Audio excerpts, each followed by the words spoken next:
Just because you go on Instagram and YouTube and see lots of girls in sparkly bikinis looking amazing, it does not mean that they didn't work for every last ounce and inch of muscle.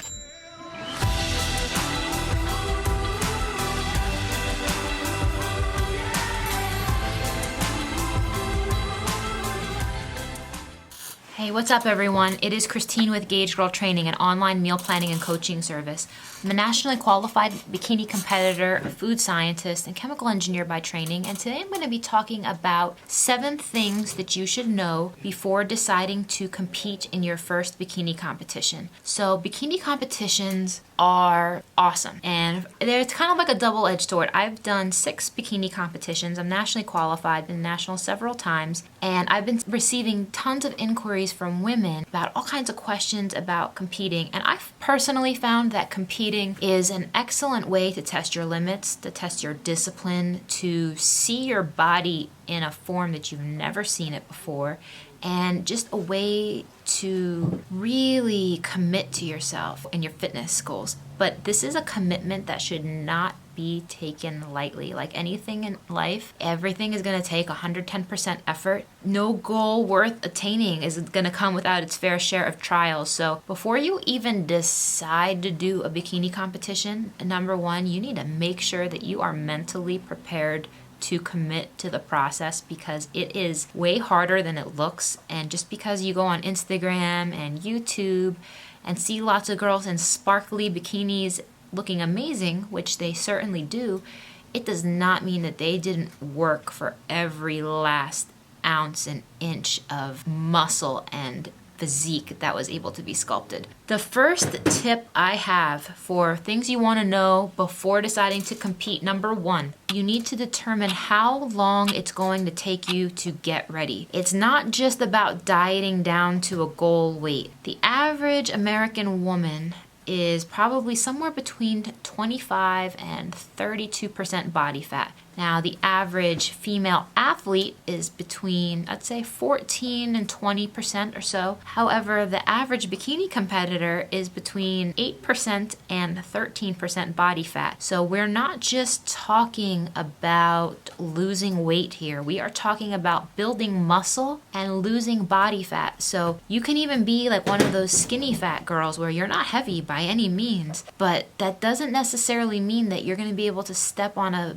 bikini contest stage in just a few weeks if you don't have the muscle. It's not just about dieting down, it's about reducing body fat and keeping that muscle. Doing those two at the same time is very challenging, very challenging, but it is doable. For a woman to show 6-pack abs, you need to be under about 13-14% body fat for that to show on your body. So you need to be very lean, but you do need to have muscle at the same time, because otherwise, if you just lose more and more weight, more and more fat, and you don't have any muscle, you're just going to look like a noodle on stage. You're like a tan bag of bones. That's definitely something that we don't want to do. Now, how long is it going to take you to reach that ballpark? This is something that is best discussed with a coach or an experienced bikini competitor. But the other side of being stage ready is it's less concrete and it's a little bit more complicating, because competing takes an emotional toll on women. The constant critiquing of one's physique, like seeing your angles, doing your poses and whatnot. And if you are not in a good place emotionally, if you are not mentally stable,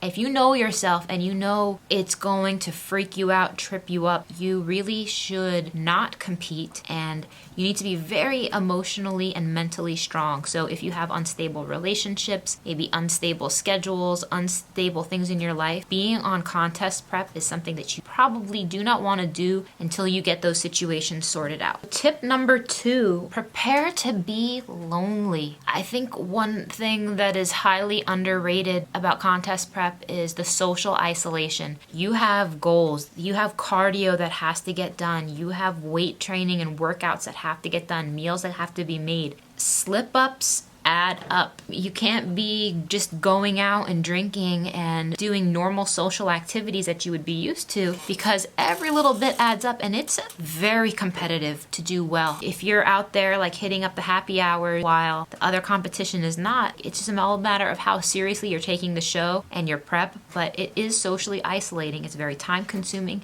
and you have to be prepared to be alone. That may be hard for some of you guys who like social activities, who like social support, and you can still go out, but it's not always fun being that only sober person around a bunch of drunk people. If you've ever been in that situation, it sucks.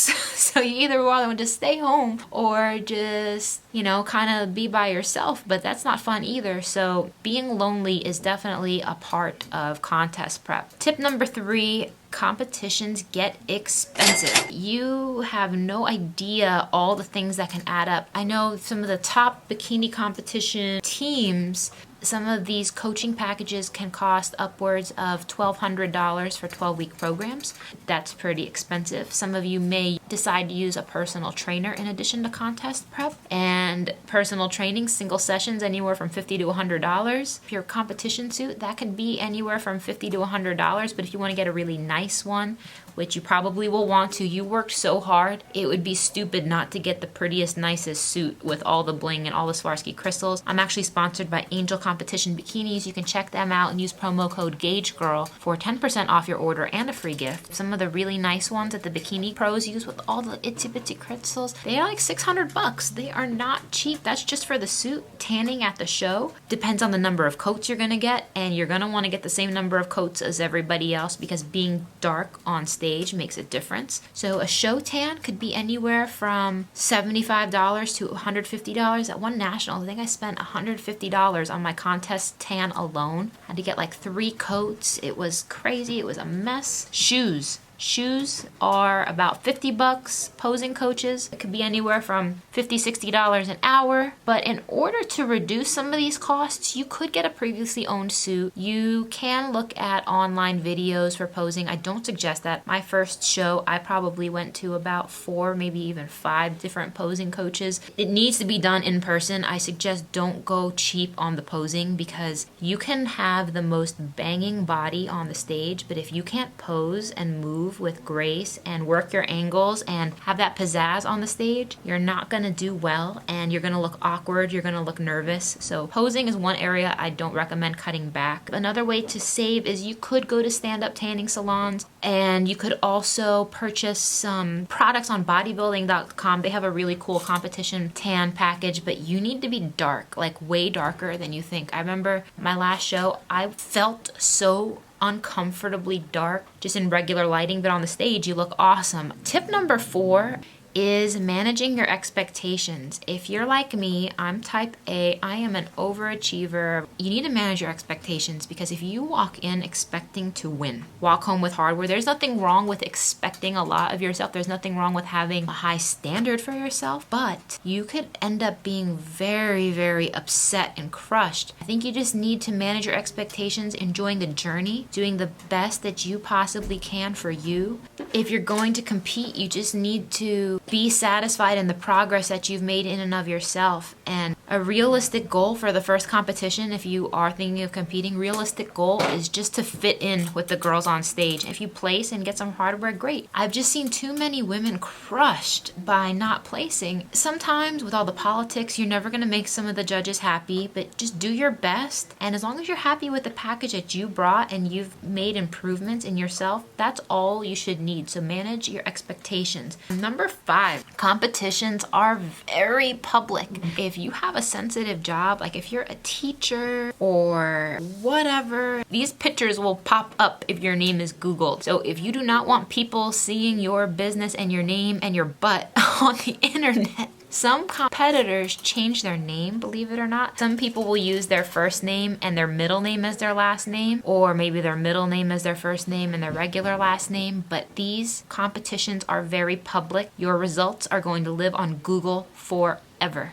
forever, forever, forever. And while competing does provide a more objective view of the human body, discretion should be used when posting progress pictures, because not everyone is going to understand that you are looking at the changes in your body and your physique. Some people may think like, dear God, why is she posting pictures of herself in her underwear in the bathroom? So you just want to be careful about what you post, because while to you it may be progress pictures, but these competitions are very public. So if you have a sensitive job, like you're a teacher, whatnot, take that into account. Number 6, have fun. As silly and trivial as that sounds, you should definitely have fun. You will meet all kinds of cool people backstage, behind the scenes, other people, maybe in your gym. You'll meet other people who maybe have the same coach as you, or maybe use the same posing coach as you, who are using the same tanning service, same bikini. Like, you get to meet all kinds of cool people. It's just so cool because most people would not be willing to go to this extreme. When you do meet people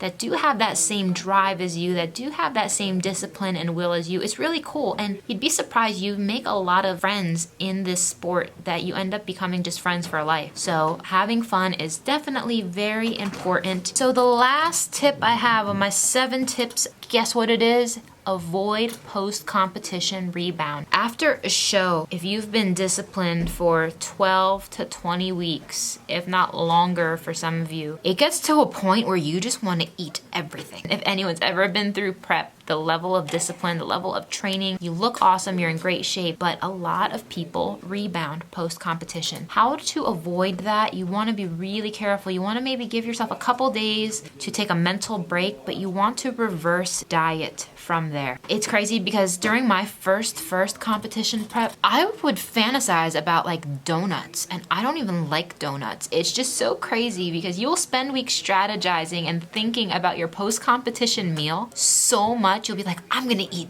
this, I'm gonna eat that, and I'll see girls like bringing like tons and tons of treats and snacks and dozens of donuts backstage that they're ready to like hit right after the show, which, I mean, obviously they earned it, but you just need to be aware that some competitors can gain 10-15 pounds only a couple weeks right after their show, and then they feel like garbage, and that's not a good look to feel bad about yourself when you've worked so hard for weeks. So you definitely want to reverse diet and get a coach to guide you through that process. So if you are interested in bikini competition prep, you can go to gagegirltraining.com. I do support people. If you want one-on-one help, I do support bikini clients in the Philadelphia area, or if you know anybody that may need a coach in the Philadelphia area, either for posing or contest prep or whatnot, you can send them this video and tell them to learn more about Gage Girl Training. So thanks for watching. Please subscribe and give this video a thumbs up if you liked it. Take care, and thanks for watching.